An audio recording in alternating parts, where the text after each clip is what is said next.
Hello everybody, this is Granny. Here in the Pacific Northwest, this is what January looks like. But sometimes it stops raining and we go for a drive. Today has been one of those days. Without any particular destination in mind, we just started driving south. When we got to Four Corners, we noticed a sign. It pointed to a place my husband used to go to many years ago.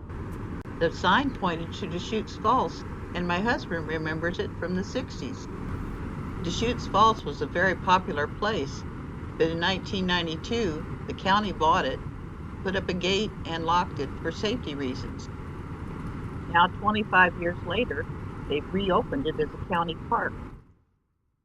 We drove by where the locked gates used to be and drove up Bald Hills Road southeast to the very end.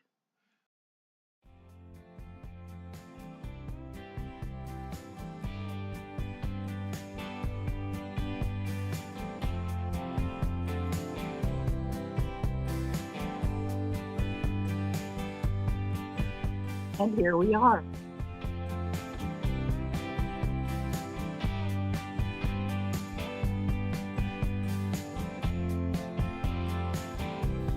In 1902, this land belonged to a man named Charles Erb who had a homestead here.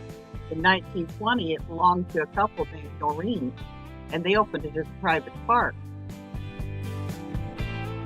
Then in 1942, it was owned by William Pullman. Then it was purchased by Thurston County with the plans to reopen it as a park. But their plans got stalled.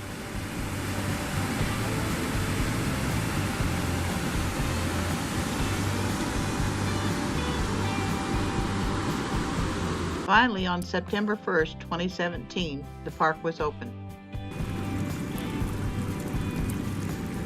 From the parking area, it was a short quarter-mile hike down to the viewpoint, and from there, you can see the beautiful falls.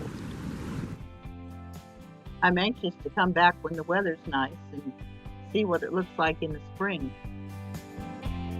Sadly, my husband wasn't able to make that walk, so if you're handicapped, be aware that it's a downhill grade and it's gravel and bark. So if you have an electric cart, you can probably do it.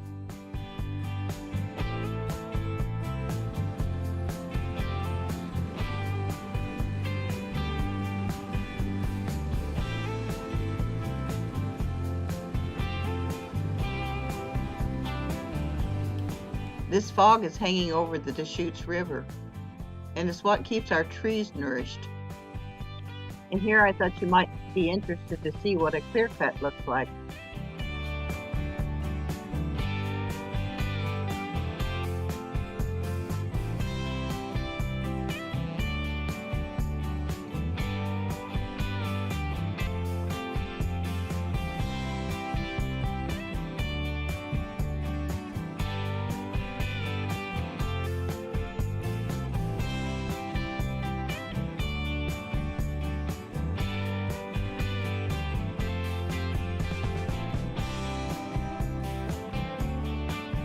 On the way home, we explored another back road looking for a place that my husband remembers from his youth. But like Deschutes Falls, a lot of these places are now privately owned and closed off. Then, of course, on our way through McKenna, we had to stop at Stewart's Meats. Well, that's all for today. Goodbye, everybody. Come again.